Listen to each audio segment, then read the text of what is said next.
ਵਾਹਿਗੁਰੂ ਜੀ ਕਾ ਖਾਲਸਾ ਵਾਹਿਗੁਰੂ ਜੀ ਕੀ ਫਤਿਹ। ਖਾਲਸਾ ਗੁਰੂ ਦਾ ਸਾਜਿਆ ਹੋਇਆ ਹੈ ਅਤੇ ਖਾਲਸੇ ਦੀ ਫਤਿਹ ਵੀ ਗੁਰੂ ਦੀ ਫਤਿਹ ਹੈ। ਗੁਰੂ ਨੂੰ ਧੰਨ ਕਿਹਾ ਗਿਆ ਹੈ।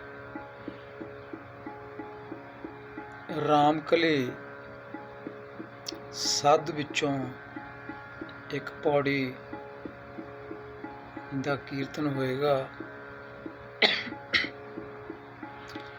ਰਾਮਕਲੀ ਸਾਧ ਬਾਣੀ ਦੇ ਨਾਲ ਘਰ ਦੀ ਕੋਈ ਸੂਚਨਾ ਨਹੀਂ, ਇਸ ਕਰਕੇ ਕਿਸੇ ਵੀ ਤਾਲ ਵਿੱਚ ਇਸ ਨੂੰ ਗਾਇਆ ਜਾ ਸਕਦਾ।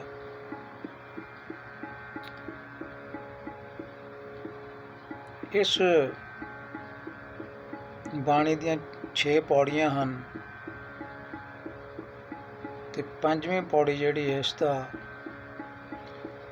ਗਾਇਨ ਕਰਾਂਗੇ। तो ਇਸ ਤੋਂ ਪਹਿਲਾਂ ਰਾਮਕਲੀ ਰਾਗ ਬਾਰੇ ਕੁਝ ਜਾਣਕਾਰੀ। ਰਾਮਕਲੀ ਰਾਗ ਦੀਆਂ ਕਿਹੜੀਆਂ ਸੁਰਾਂ ਹਨ? ਵਾਦੀ ਸੰਵਾਦੀ ਆਦਿਕ। ਇਹ ਰਾਗ ਜਿਹੜਾ ਹੈ ਛਾਡਵ ਸੰਪੂਰਨ ਜਾਤੀ ਦਾ ਰਾਗ ਹੈ। ਛਾਡਵ ਦਾ ਮਤਲਬ ਹੈ 6। ਇਹਦੀਆਂ 6 ਸੁਰਾਂ ਲੱਗਦੀਆਂ ਹਨ ਆਰੋਹ ਦੇ ਵਿੱਚ ਅਤੇ ਅਵਰੋਹ ਇਸ ਦਾ ਸੰਪੂਰਨ ਹੈ।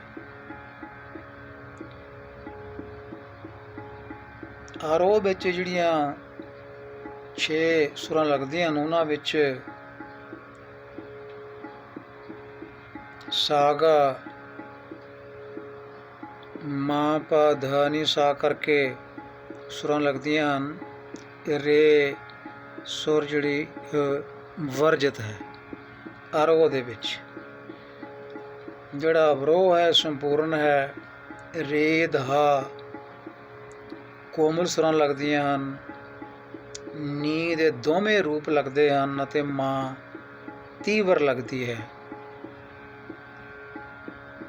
ਇਸ ਦਾ ਮਤਲਬ ਇਹ ਹੋਇਆ ਕਿ ਰਾਮਕਲੀ ਰਾਗ ਵਿੱਚ ਰੇ ਧਾ ਸੁਰਾਂ ਦੋਵੇਂ ਕੋਮਲ, ਦੋਵੇਂ ਮੱਧਮ ਅਤੇ ਦੋਵੇਂ ਨਿਸ਼ਾਦ ਸੁਰਾਂ ਦੀ ਵਰਤੋਂ ਕੀਤੀ ਜਾਂਦੀ ਹੈ।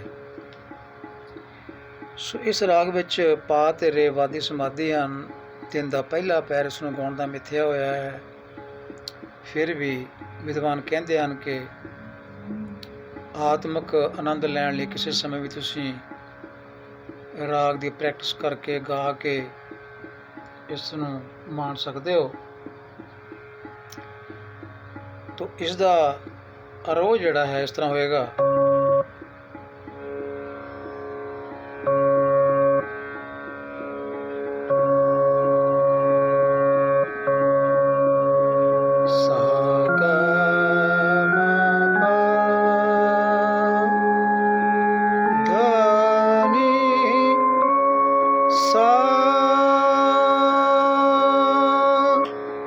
सा गा मां पा धा नी सा।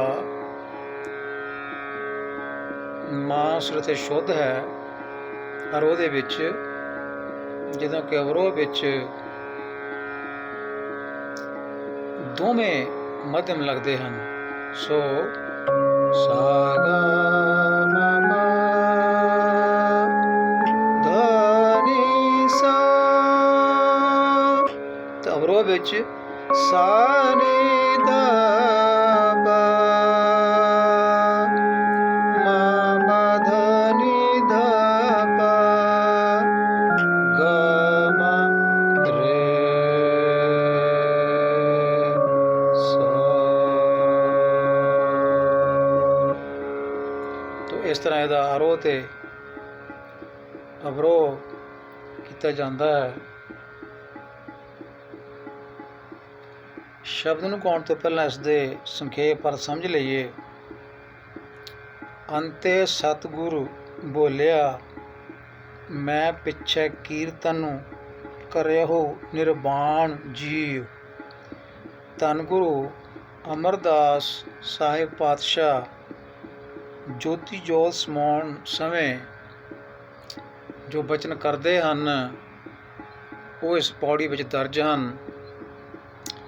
गुरु जी ने आख्या कि मेरे पिछों निरोल कीर्तन करियो, निर्वाण कीर्तन निरोल कीर्तन करियो, होर रोना धोना गल्लां बातां जड़ियां ये ना होण, केवल कीर्तन होवे, निरोल कीर्तन।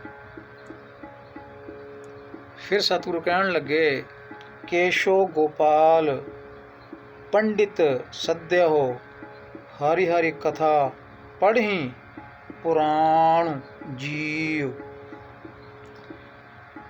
ते सतगुरु कहण लगे,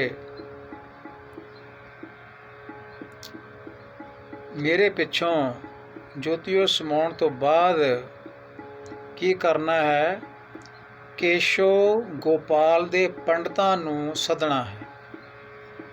केशो प्रभु का नाम है, गोपाल भी प्रभु का नाम है। केशो गोपाल प्रभु दे पंडितां नूं, अकाल पुरख दे पंडितां नूं सदा भेजियो, सद घल्लियो, बुलायो। सो ये कौन हैं पंडित जिहड़े केशो गोपाल दे पंडित हैं? ये गुरसिख हैं जिहड़े गुरबाणी उपर विश्वास रख के गुरबाणी नूं पढ़दे सुणदे विचारदे हैं। उन्हां गुरमुखां दी इत्थे पंडितां दी गल है। सो पंडित हिंदू मत विच दो थावां ते सदना जरूरी हुंदा, एक विआह समय, दूजा मौत समय, क्रियाक्रम करन वेले। तो गुरु ग्रंथ साहब विच भी रब्बी पंडितां नूं दो थावां ते सद्या गया। एक तां इसे बाणी विच दर्ज है, ज्योति जोत समाउण पिछों, भाव अकाल चलाणे पिछों पंडितां नूं सदना है। ये पंडित वो पंडित ने जिन्हां नूं हिंदू मत विच बुलाया जाता है। ये पंडित केशो गोपाल दे पंडित हैं, गुरसिख हैं, गुरबाणी दे रसिए, गुरबाणी पढ़न सुनन वाले, मनन वाले हैं। दूजी वारी भी रब्बी पंडितां नूं गुरु ग्रंथ साहब दी बाणी मुताबक सद्या गया है। पंडित पाधे आण बह पत्ती वाचाइया बलराम जियो। वो आत्मक विआह की गल है, उत्थे भी रब्बी पंडितां का जिक्र है। सो सतगुरु कहते हैं, केशो गोपाल दे पंडितां नूं सदो। इत्थे केशो गोपाल पंडित किसी दा, किसी व्यक्ति का नाम नहीं, किसी पंडित का नाम नहीं। केशो गोपाल, केशो शब्द गुरु ग्रंथ साहब विच वरतिया गया है। कबीर केशो केशो कूकीए ना सोईए आसार। केशो शब्द ये केशव तो बनता है, इस करके इनू केशो पढ़िया है, केसो नहीं है, केशो है। केशव केशाधारी, जिसदे केश हैं उन्होंने केशो या केशव कहा जाता है। केशो गोपाल, गोपाल शब्द भी गुरु ग्रंथ साहब विच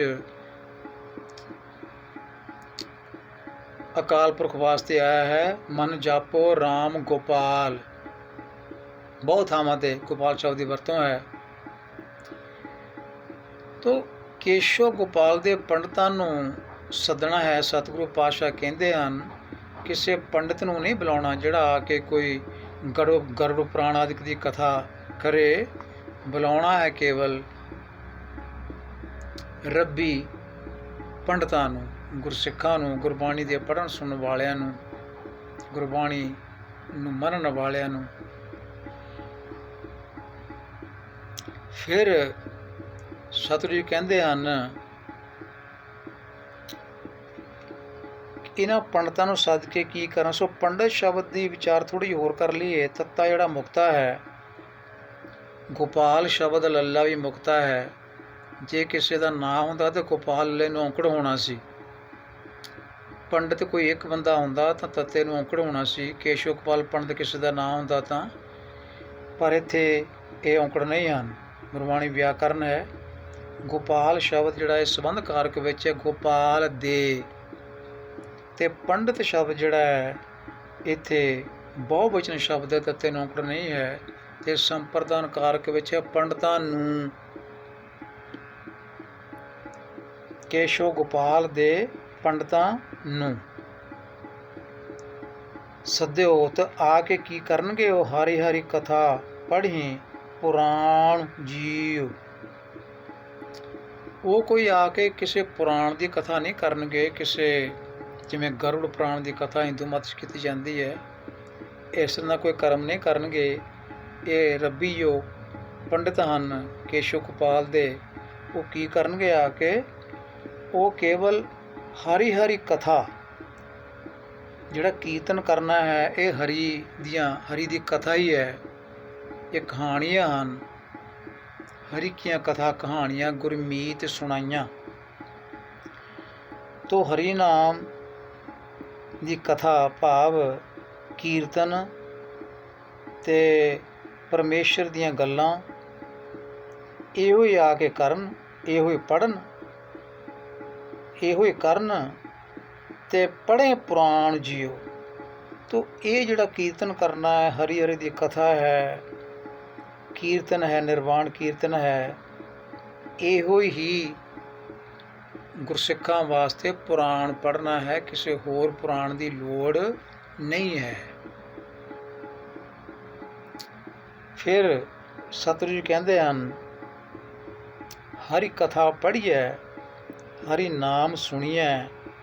ਫਿਰ ਸਪਸ਼ਟ ਕਰਦੇ ਹਨ ਕਿ ਹਰੀ ਦੀ ਕਥਾ ਜਿਹੜੀ ਹੈ ਉਹੀ ਕਰਨੀ ਹੈ, ਗੁਰਬਾਣੀ ਹੀ ਪੜ੍ਹਨੀ ਹੈ, ਹਰੀ ਨਾਮ ਸੁਣੀਏ ਤੇ ਸੁਣਨਾ ਵੀ ਹਰੀ ਨਾਮ ਹੈ। ਜਦੋਂ ਕਥਾ ਹੀ ਹਰੀ ਨਾਮ ਦੀ ਕਰਨੀ ਹੈ, ਗੁਰਬਾਣੀ ਹੀ ਪੜ੍ਹਨੀ ਹੈ ਤੇ ਗੁਰਬਾਣੀ ਹੀ ਸੁਣੀ ਜਾਣੀ ਹੈ। ਇਸ ਕਰਕੇ ਹਰੀ ਕਥਾ ਪੜ੍ਹੀਏ, ਹਰੀ ਨਾਮ ਸੁਣੀਏ। ਫਿਰ ਸਤਿਗੁਰੂ ਕਹਿਣ ਲੱਗੇ, ਬੇਬਾਣੋ ਹਰੀ ਰੰਗ ਗੁਰ ਭਾਵੈ। ਤੇ ਬਹੁਤ ਸਾਰੇ ਸੱਜਣ ਹਿੰਦੂ ਮਤ ਵਿੱਚ ਬੇਬਾਨ ਕੱਢਦੇ ਹਨ, ਵੱਡਾ ਕਰਨਾ ਜਿਹਨੂੰ ਕਹਿੰਦੇ ਹਨ, ਤੇ ਜਿਨ੍ਹਾਂ ਨੂੰ ਅਰਥਾਂ ਦਾ ਗਿਆਨ ਨਹੀਂ, ਉਹ ਇੱਥੇ ਕਹਿ ਦਿੰਦੇ ਹਨ ਕਥਾ ਕਰਦੇ ਵੀ ਹਰੀ ਰੰਗ ਦਾ ਬੇਬਾਨ ਕੱਢਿਓ, ਹਰੇ ਰੰਗ ਦਾ। ਇੱਥੇ ਹਰੀ ਦਾ ਮਤਲਬ ਹਰਾ ਰੰਗ ਨਹੀਂ ਹੈ, ਹਰੀ ਰੰਗ ਦਾ ਮਤਲਬ ਹੈ ਰੱਬੀ ਰੰਗ। ਹਰੀ ਰੰਗ ਬੇਬਾਨ, ਹਰੀ ਰੰਗ ਰੱਬ ਦਾ ਪਿਆਰ, ਅਕਾਲ ਪੁਰਖ ਦਾ ਪਿਆਰ, ਗੁਰਬਾਣੀ ਦੀ ਕਥਾ ਹੀ ਗੁਰ ਭਾਵੈ, ਗੁਰੂ ਨੂੰ ਭਾਉਂਦਾ ਹੈ। ਤੋ ਗੁਰ ਸ਼ਬਦ ਜਿਹੜਾ ਇਹ ਵੀ ਰਾਰਾ ਮੁਕਤਾ ਹੈ, ਇਹ ਵੀ ਇੱਥੇ ਸੰਪਰਦਾਨ ਕਾਰਕ ਵਿੱਚ ਹੈ, ਗੁਰੂ ਨੂੰ ਭਾਉਂਦਾ ਹੈ। ਜਿਵੇਂ ਪੰਡਿਤ ਸ਼ਬਦ ਸੀ ਪੰਡਤਾਂ ਨੂੰ ਸੱਦਿਓ, ਇਸ ਤਰ੍ਹਾਂ ਇੱਥੇ ਗੁਰੂ ਨੂੰ ਭਾਉਂਦਾ ਹੈ, ਚੰਗਾ ਲੱਗਦਾ ਹੈ। ਕੀ ਚੰਗਾ ਲੱਗਦਾ ਹੈ? ਹਰੀ ਨਾਮ ਦਾ ਪਿਆਰ, ਗੁਰਬਾਣੀ ਦਾ ਕੀਰਤਨ, ਗੁਰਬਾਣੀ ਦੀ ਕਥਾ, ਗੁਰਬਾਣੀ ਨੂੰ ਸੁਣਨਾ, ਇਹੀ ਬੇਬਾਨ ਕੱਢਣਾ ਹੈ, ਇਹੀ ਗੁਰੂ ਨੂੰ ਚੰਗਾ ਲੱਗਦਾ ਹੈ। ਅੱਗੇ ਸਤਿਗੁਰੂ ਜੀ ਕਹਿੰਦੇ ਹਨ, ਪਿੰਡ ਪੱਤਲੀ ਕਿਰਿਆ ਦੀਵਾ ਫੁੱਲ ਹਰੀ ਸਾਰੀ ਪਾਵੈ। ਇੱਥੇ ਗੁਰੂ ਜੀ ਨੇ ਜੋ ਉਪਦੇਸ਼ ਦਿੱਤਾ, ਉਹਦੇ ਵਿੱਚ ਇੱਕ ਪਿੰਡ, ਦੂਸਰਾ ਪੱਤਲ, ਤੀਸਰਾ ਕਿਰਿਆ, ਚੌਥਾ ਦੀਵਾ ਤੇ ਪੰਜਵਾਂ ਫੁੱਲ। ਇਹ 5 ਚੀਜ਼ਾਂ ਦਾ ਜ਼ਿਕਰ ਕੀਤਾ। ਪਿੰਡ ਦਾ ਮਤਲਬ ਹੈ ਪਿੰਨੇ, ਜੌਂ ਦੇ ਆਟੇ ਦੇ ਜਾਂ ਹੋਰ ਜਿਹੜੇ ਉੱਥੇ ਦਿੱਤੇ ਜਾਂਦੇ ਹਨ, ਮਨਸੇ ਜਾਂਦੇ ਹਨ ਪੱਤਲਾਂ 'ਤੇ ਰੱਖ ਕੇ। ਤੀਸਰਾ ਹੈ ਕਿਰਿਆ। ਕਿਰਿਆ ਕੋਈ ਚੀਜ਼ ਨਹੀਂ ਹੈ, ਇਹ ਕੋਈ ਪਿੰਨਾ ਨਹੀਂ ਹੈ, ਕੋਈ ਪਿੰਡ ਨਹੀਂ, ਨਾ ਕੋਈ ਪੱਤਲ ਹੈ। ਕਿਰਿਆ ਇੱਕ ਪ੍ਰੋਸੈਸ ਹੈ, ਕਿਰਿਆ ਇੱਕ ਪ੍ਰੋਸੈਸ ਹੈ। ਇਸ ਨੂੰ ਕਿਰਿਆ ਨੂੰ ਫੜਿਆ ਨਹੀਂ ਜਾ ਸਕਦਾ। ਕਿਰਿਆ ਜਿਹੜਾ ਕੋਈ ਇਹ ਠੋਸ ਇੱਥੇ ਕੋਈ ਪਦਾਰਥ ਨਹੀਂ। ਦੀਵਾ ਇਹ ਠੋਸ ਪਦਾਰਥ ਹੈ। ਫੁੱਲ, ਫੁੱਲ ਦਾ ਮਤਲਬ ਹੱਡੀਆਂ ਆਦਿਕ ਜੋ ਬਾਅਦ 'ਚ ਵੱਧ ਜਾਂਦੀਆਂ ਹਨ। ਸਤਿਗੁਰੂ ਕਹਿੰਦੇ ਹਨ ਵੀ ਇਹਨਾਂ ਦਾ ਕੀ ਕਰਨਾ ਹੈ। ਜਿਹੜਾ ਉਪਦੇਸ਼ ਦਿੱਤਾ ਉਹ ਬਾਬਾ ਸੁੰਦਰ ਨੇ ਇਸ ਬਾਣੀ ਵਿੱਚ ਦਰਜ ਕੀਤਾ ਹੋਇਆ, ਅਤੇ ਸਤਿਗੁਰੂ ਦਾ ਉਪਦੇਸ਼ ਸੀ ਕਿ ਇਹ ਜੋ 5 ਚੀਜ਼ਾਂ ਹਨ, ਇਹਨਾਂ ਨੂੰ ਕੀ ਕਰਨਾ। ਸਤਿਗੁਰੂ ਕਹਿੰਦੇ ਹਰੀ ਸਾਰੀ ਪਾਵੈ। ਪਾਵੈ ਸ਼ਬਦ ਦਾ ਮਤਲਬ ਇਹ ਨਹੀਂ ਕਿ ਪਾ ਦਿਓ, ਪਾਵੈ ਦਾ ਮਤਲਬ ਹੈ ਪਾਉਂਦਾ ਹੈ। ਤੋ ਇਹਦਾ ਮਤਲਬ ਹੋਇਆ ਕਿ ਇਹ ਪੰਜੇ ਚੀਜ਼ਾਂ ਗੁਰੂ ਹਰੀ ਦੇ ਸਰੋਵਰ ਵਿੱਚ ਪਾਉਂਦਾ ਹੈ। ਹਰੀ ਸਾਰੀ ਦੋਵੇਂ ਸਿਆਰੀਆਂ ਹਨ। ਹਰੀ ਸਾਰੀ ਹਰੀ ਦੇ ਸਰੋਵਰ ਵਿੱਚ ਪਾਉਂਦਾ ਹੈ, ਮਤਲਬ ਇਹਨਾਂ ਚੀਜ਼ਾਂ ਨੂੰ ਕਿਤੇ ਚੁੱਕ ਕੇ ਲਿਜਾਣ ਦੀ ਲੋੜ ਨਹੀਂ। ਇਹ ਚੀਜ਼ਾਂ ਜਿਹੜੀਆਂ ਹਨ ਇਹ ਸੰਗਤ ਦੇ ਵਿੱਚ ਕਥਾ ਕੀਰਤਨ ਨਾਲੋਂ ਉੱਚੀਆਂ ਨਹੀਂ। ਅੱਜ ਕੱਲ੍ਹ ਲੋਕ ਸਭ ਕੁਝ ਕਰਦੇ ਹਨ, ਇਹਨਾਂ ਚੀਜ਼ਾਂ ਨੂੰ ਵੀ ਚੁੱਕੀ ਫਿਰਦੇ ਹਨ ਅਤੇ ਕਥਾ ਕੀਰਤਨ ਜਿਹੜਾ ਇਹ ਵੀ ਨਾਲ ਕਰਾਈ ਜਾਂਦੇ ਹਨ। ਤਾਂ ਇਹਨਾਂ ਚੀਜ਼ਾਂ ਨੂੰ ਚੁੱਕ ਕੇ ਕੋਈ ਕਿਤੇ ਲਈ ਜਾਂਦਾ ਹੈ, ਤੁਰਿਆ ਫਿਰਦਾ ਹੈ। ਬੜੀਆਂ ਬੜੀਆਂ ਸੋਹਣੀਆਂ ਗਾਗਰਾਂ ਜਿਹੜੀਆਂ ਸ਼ਿੰਗਾਰੀਆਂ ਵਿੱਚ ਪਾ ਕੇ, ਉੱਤੇ ਲਾਲ ਕੱਪੜਾ ਪਾ ਕੇ, ਮੂੰਹ 'ਤੇ ਬੰਨ੍ਹ ਕੇ ਲੋਕ ਚੁੱਕੀ ਫਿਰਦੇ ਹਨ। ਇਹ ਸਤਿਗੁਰੂ ਪਾਤਸ਼ਾਹ ਜੀ ਦਾ ਜੋ ਉਪਦੇਸ਼ ਹੈ, ਇਸ ਦੀ ਘੋਰ ਉਲੰਘਣਾ ਹੈ, ਇਸ ਦੀ ਅਗਿਆਨਤਾ ਹੈ। ਤਾਂ ਇਸ ਬਾਣੀ ਦਾ ਪਾਠ ਜਿਹੜਾ ਹੈ ਭਾਵੇਂ ਕੀਤਾ ਜਾਂਦਾ ਹੈ ਚਲਾਣੇ ਤੋਂ ਬਾਅਦ, ਪਰ ਇਸ 'ਤੇ ਅਰਥ ਕੋਈ ਨਹੀਂ ਕਰਕੇ ਸੁਣਾਉਂਦਾ ਕਿ ਇਹਦਾ ਮਤਲਬ ਕੀ ਹੈ। ਤੀਸਰੇ ਪਾਤਸ਼ਾਹ ਨੇ ਇਹ ਉਪਦੇਸ਼ ਦਿੱਤਾ ਹੈ, ਇਹ ਸੰਗਤਾਂ ਨੂੰ ਕੀ ਕਿਹਾ ਇਹ ਕੋਈ ਨਹੀਂ ਪੜ੍ਹ ਕੇ ਸੁਣੋ, ਪਾਠ ਕਰਕੇ ਸਭ ਆਪੋ ਆਪਣੇ ਘਰਾਂ ਨੂੰ ਚਲੇ ਜਾਂਦੇ ਹਨ, ਸੁਣ ਕੇ ਚਲੇ ਜਾਂਦੇ ਹਨ। ਇਸ ਤਰ੍ਹਾਂ ਬਾਣੀ ਦੀ ਸਮਝ ਨਹੀਂ ਲੱਗਦੀ ਅਤੇ ਲੋਕ ਕੋਈ ਕੰਮ ਕਰ ਰਹੇ ਹਨ ਜੋ ਹਿੰਦੂ ਮਤ ਅਨੁਸਾਰ ਪਹਿਲਾਂ ਚੱਲ ਰਿਹਾ ਸੀ। ਤਾਂ ਕੋਈ ਗਾਗਰ ਲੈ ਕੇ ਕੀਰਤਪੁਰ ਚਲੇ ਜਾਂਦਾ, ਕੋਈ ਗਾਗਰ ਲੈ ਕੇ ਗੰਗਾ ਚਲੇ ਜਾਂਦਾ। ਇਸ ਬਾਣੀ ਦੀ ਸਮਝ ਜਿਹੜੀ ਹੈ ਇਹ ਪਤਾ ਨਹੀਂ ਇਹ ਕਦੋਂ ਆਏਗੀ। ਸਤਿਗੁਰੂ ਦਾ ਉਪਦੇਸ਼ ਜਿਹੜਾ ਕਦੋਂ ਕਮਾਇਆ ਜਾਏਗਾ, ਕਦੋਂ ਤੱਕ ਇਸ ਉਪਦੇਸ਼ ਦੀ ਘੋਰ ਉਲੰਘਣਾ ਹੁੰਦੀ ਰਹੇਗੀ। ਤੋ ਸਤਿਗੁਰੂ ਜੀ ਨੇ ਇਹ ਪੰਜੇ ਚੀਜ਼ਾਂ ਜਿਹੜੀਆਂ ਕਿਹਾ ਕਿ ਸਤਿਗੁਰੂ ਤਾਂ ਇਹਨਾਂ ਨੂੰ ਸਤ ਸੰਗਤ 'ਚ ਪਾਉਂਦਾ। ਸਤ ਸੰਗਤ ਕੀ ਹੈ? ਹਰੀ ਸਾਰੀ। ਇਸ ਨੂੰ ਸਮਝਣ ਦੀ ਲੋੜ ਹੈ। ਹਰੀ ਸਾਰੀ ਹਰੀ ਦੇ ਸਰੋਵਰ ਵਿੱਚ। ਤੋ ਹਰੀ ਦਾ ਸਰੋਵਰ ਗੁਰੂ ਗ੍ਰੰਥ ਸਾਹਿਬ ਵਿੱਚ ਵਾਰ-ਵਾਰ ਕਈ ਥਾਵਾਂ 'ਤੇ ਇਹਦਾ ਜ਼ਿਕਰ ਆਇਆ। ਸਤਸਰ ਵੀ ਆਇਆ, ਹਰਿਦੁਆਰ ਵੀ ਆਇਆ। ਤੋ ਹਰਿਦੁਆਰ ਕਿਤੇ ਵੀ ਜਿਹੜਾ ਇਹ ਅਸਥਾਨ ਵਾਸਤੇ ਨਹੀਂ ਆਇਆ ਜਿੱਥੇ ਲੋਕ ਲੈ ਕੇ ਹੱਡੀਆਂ ਜਾਂਦੇ ਹਨ। ਤੋ ਇਹ ਅਕਾਲ ਪੁਰਖ ਦੇ ਦਰ ਦੀ ਗੱਲ ਆਈ ਆ। ਹਰਿਦੁਆਰ ਹਰਿਸਰ, ਇਹਦਾ ਸਤਸਰ ਹੈ, ਹਰਿਸਰ ਹੈ, ਅੰਮ੍ਰਿਤਸਰ ਹੈ। ਤੋ ਅੰਮ੍ਰਿਤਸਰ ਸ਼ਬਦ ਵੀ ਇਹ ਸ਼ਹਿਰ ਵਾਸਤੇ ਨਹੀਂ ਆਇਆ, ਇਹ ਵੀ ਅੰਮ੍ਰਿਤ ਦੇ ਸਰੋਵਰ ਵਾਸਤੇ ਆ। ਸਤਸਰ ਵੀ ਇਸੇ ਤਰ੍ਹਾਂ ਆਇਆ, ਹਰਿਸਰ ਵੀ ਇਸੇ ਤਰ੍ਹਾਂ ਆਇਆ। ਹਰੀ ਦੇ ਨਾਮ ਦਾ ਸਰੋਵਰ ਸਤਸੰਗ ਹੈ, ਜਿੱਥੇ ਹਰੀ ਦੇ ਨਾਮ ਦੀ ਚਰਚਾ ਹੁੰਦੀ ਹੈ, ਜਿੱਥੇ ਗੁਰਬਾਣੀ ਦਾ ਪਾਠ ਕੀਰਤਨ ਹੁੰਦਾ ਹੈ। ਗੁਰਬਾਣੀ ਦਾ ਪਾਠ ਕੀਰਤਨ ਇਹ ਹਰੀ ਨਾਮ ਦੀਆਂ ਗੱਲਾਂ ਹੀ ਹਨ, ਇਹ ਹਰੀ ਦੀ ਕਥਾ ਹੀ ਹੈ, ਕਿਉਂਕਿ ਗੁਰਬਾਣੀ ਵਿੱਚ ਹੋਰ ਕੁਛ ਨਹੀਂ, ਗੁਰੂ ਪਰਮੇਸ਼ਰ ਦੀ ਸਿਫਤ ਸਲਾਹ ਕੀਤੀ ਗਈ ਹੈ। ਤੋ ਇਸ ਕਰਕੇ ਇਹਨਾਂ ਚੀਜ਼ਾਂ ਨੂੰ ਦੇਖ ਕੇ ਸ਼੍ਰੋਮਣੀ ਕਮੇਟੀ ਨੇ ਕੁਝ ਯਤਨ ਕੀਤਾ। ਸਿੱਖ ਰਹਿਤ ਮਰਜ਼ਾਦਾ ਵਿੱਚ ਇਹ ਲਿਖ ਦਿੱਤਾ ਕਿ ਅੰਗੀਠੇ ਦੀ ਸੁਆਹ ਹੱਡੀਆਂ ਸਮੇਤ ਸਾਰੀ ਚੁੱਕ ਕੇ ਜ਼ਮੀਨ ਦੋਜ਼ ਕਰ ਦਿੱਤੀ ਜਾਵੇ, ਟੋਆ ਪੁੱਟ ਕੇ ਥੱਲੇ ਦਬ ਦਿੱਤੀ ਜਾਵੇ। ਵਾਤਾਵਰਨ ਦੀ ਸ਼ੁੱਧੀ ਦਾ ਖਿਆਲ ਰੱਖਦਿਆਂ ਕਿ ਇਹ ਹਵਾ ਨਾਲ ਦੂਰ ਨੇੜੇ ਹੱਡੀਆਂ ਫਿਰਦੀਆਂ ਨਾ ਰਹਿਣ, ਲੋਕਾਂ ਦੇ ਪੈਰਾਂ ਨੂੰ ਤਕਲੀਫ ਦੇਣਗੀਆਂ। ਤਾਂ ਵਾਤਾਵਰਨ ਦੀ ਸੰਭਾਲ ਦੇ ਪੱਖੋਂ ਇਹ ਕਹਿ ਦਿੱਤਾ ਕਿ ਇਹਨਾਂ ਨੂੰ ਦਬਾ ਦਿਓ ਕਿਤੇ ਵੀ, ਜਾਂ ਨੇੜੇ ਨੀਅਰੈਸਟ ਕੋਈ ਵੀ ਪਾਣੀ ਚੱਲ ਰਿਹਾ, ਖੜਾ ਨਾ ਹੋਵੇ, ਪਾਣੀ ਚੱਲ ਰਿਹਾ ਹੋਵੇ, ਉਹਦੇ ਵਿੱਚ ਸੁੱਟ ਦਿਓ, ਤਾਂ ਜੋ ਵਾਤਾਵਰਨ ਜਿਹੜਾ ਉਹ ਠੀਕ ਰਹਿ ਸਕੇ, ਸਫਾਈ ਰਹਿ ਸਕੇ ਥਾਂ ਦੀ। ਪਰ ਇਹਨਾਂ ਗੱਲਾਂ ਦਾ ਵੀ ਕੋਈ ਅਸਰ ਹੁੰਦਾ ਨਹੀਂ ਜਾਪਦਾ। ਅਤੇ ਪਤਾਲਪੁਰੀ ਵਿੱਚ ਬਕਾਇਦਾ ਉੱਥੇ ਸਾਰਾ ਸਿਸਟਮ ਬਣਾਇਆ ਹੋਇਆ, ਜਿਵੇਂ ਹਰਿਦੁਆਰ ਵਿੱਚ ਬਣਿਆ ਇਸ ਤਰ੍ਹਾਂ ਪਤਾਲਪੁਰੀ ਵਿੱਚ ਵੀ ਬਣਿਆ, ਕੀਰਤਪੁਰ ਸਾਹਿਬ ਵਿੱਚ। ਇਹ ਹਿੰਦੂ ਮਤ ਦੀ ਨਕਲ ਜਿਹੜੀ ਹੈ ਅਜੇ ਤੱਕ ਗਈ ਨਹੀਂ, ਨਿਕਲੀ ਨਹੀਂ। ਅੱਗੇ ਸਤਿਗੁਰੂ ਜੀ ਨੇ ਉਪਦੇਸ਼ ਦਿੱਤਾ, ਹਰੀ ਭਾਇਆ, ਹਰੀ ਨੂੰ ਚੰਗਾ ਲੱਗਾ। ਸਤਿਗੁਰੂ ਬੋਲਿਆ, ਗੁਰੂ ਜੀ ਨੇ ਬਚਨ ਕੀਤਾ, ਹਰਿ ਮਿਲਿਆ ਪੁਰਖ ਸੁਜਾਨ ਜੀਓ। ਸਤਿਗੁਰੂ ਕਹਿਣ ਲੱਗੇ ਪੁਰਖ ਸੁਜਾਨ ਨਾਲ ਮੇਲ ਹੋ ਗਿਆ ਹੈ, ਮਿਲਾਪ ਹੋ ਗਿਆ ਹੈ।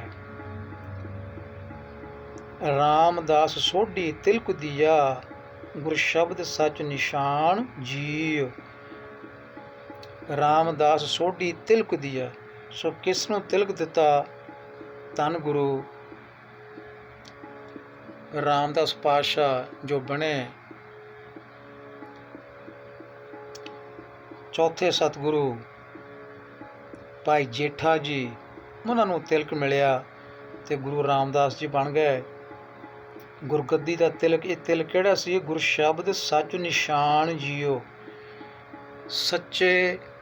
ਸੱਚਾ ਸ਼ਬਦ ਜਿਹੜਾ ਹੈ ਇਹ ਰਾਹਦਾਰੀ ਉਹਨਾਂ ਦੇ ਹਵਾਲੇ ਕੀਤੀ। ਧੰਨ ਗੁਰੂ ਅਮਰਦਾਸ ਪਾਤਸ਼ਾਹ ਜੀ ਨੇ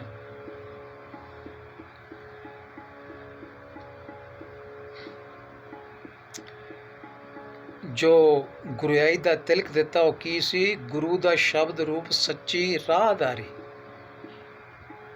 ਤੇ ਤਿਲਕ ਦਾ ਮਤਲਬ ਇਹ ਨਹੀਂ ਕਿ ਜਿਵੇਂ ਹਿੰਦੂ ਮਤ ਵਿੱਚ ਤਿਲਕ ਲਾਇਆ ਜਾਂਦਾ ਹੈ।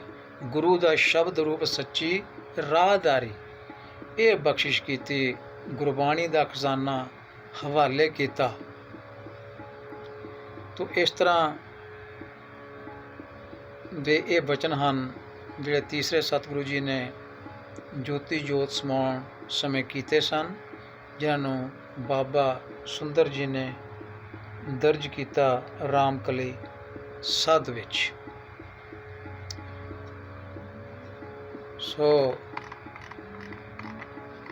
ਸ਼ਬਦ ਦੀ ਇਸ ਪੌੜੀ ਦੀ ਵਿਚਾਰ ਤੋਂ ਬਾਅਦ ਹੁਣ ਇਸ ਪੌੜੀ ਦਾ ਕੀਰਤਨ ਰਾਮਕਲੀ ਰਾਗ ਦੀਆਂ ਸੁਰਾਂ, ਜਿਨ੍ਹਾਂ ਬਾਰੇ ਆਪਾਂ ਵਿਚਾਰ ਕੀਤੀ ਹੈ ਪਹਿਲਾਂ ਕਿ ਕਿਹੜੀਆਂ ਸੁਰਾਂ ਲੱਗਦੀਆਂ ਹਨ ਰਾਮਕਲੀ ਰਾਗ ਨੂੰ। ਉਸ ਰਾਗ ਵਿੱਚ, ਇਸ ਰਾਗ ਦੀ ਬੰਦਸ਼ ਜਿਹੜੀ ਹੈ, ਸ਼ਬਦ ਦੀ ਬੰਦਸ਼, ਉਹ 7 ਬੀਟ ਵਾਲਾ ਤਾਲ ਹੈ, ਜਿਹਨੂੰ ਰੂਪਕ ਤਾਲ ਕਿਹਾ ਜਾਂਦਾ। ਉਹਦੇ ਵਿੱਚ ਹੈ ਧੀ ਧੀ ਨਾ ਧੀ ਨਾ ਧੀ ਧੀ ਧੀ ਨਾ। ਤੋ ਇਸ ਤਰ੍ਹਾਂ ਹੈ 7 ਬੀਟ ਵਾਲਾ ਤਾਲ।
सदियों हरि हरि कथा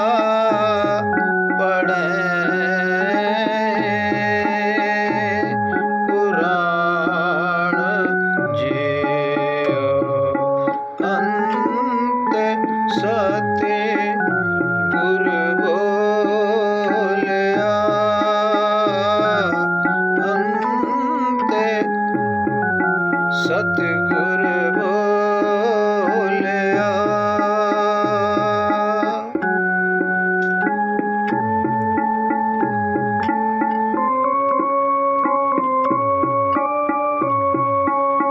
ਹਰਿ ਕਥਾ ਪੜ੍ਹੀਐ ਹਰਿ ਨਾਮ ਸੁਣੀਐ ਬੇਬਾਣ ਹਰਿ ਰੰਗ ਬੇਬਾਣ ਹਰਿ ਰੰਗ ਗੁਰ ਭਾਵੈ ਬੇਬਾਣ ਹਰਿ ਰੰਗ ਗੁਰ ਭਾਵੈ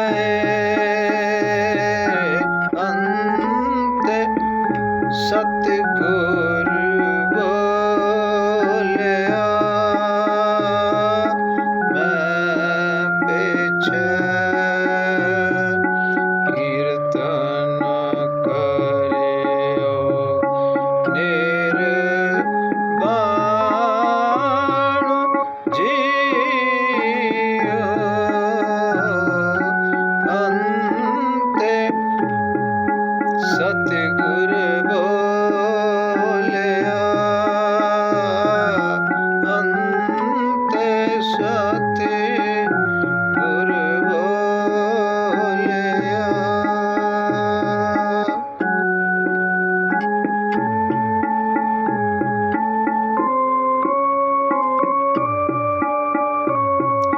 ਪਿੰਡੋ ਪੱਤਲੀ ਕਿਰਿਆ ਦੀਵਾ ਫੁੱਲ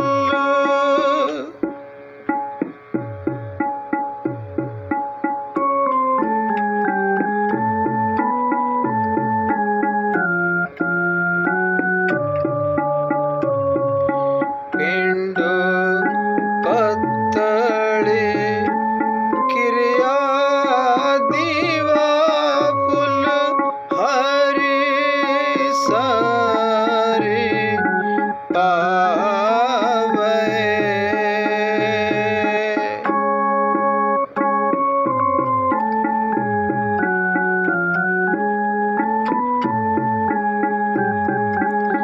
ਹਰੀ ਸਾਰੀ ਪਾਵੈ ਅੰਤੇ ਸਤਿਗੁਰ ਬੋਲਿਆ ਅੰਤੇ ਸਤਿਗੁਰ ਬੋਲਿਆ ਮੈਂ ਪਿਛੈ ਕੀਰਤਨ ਕਰਿਓ ਨਿਰਵਾਣ ਜੀਉ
सा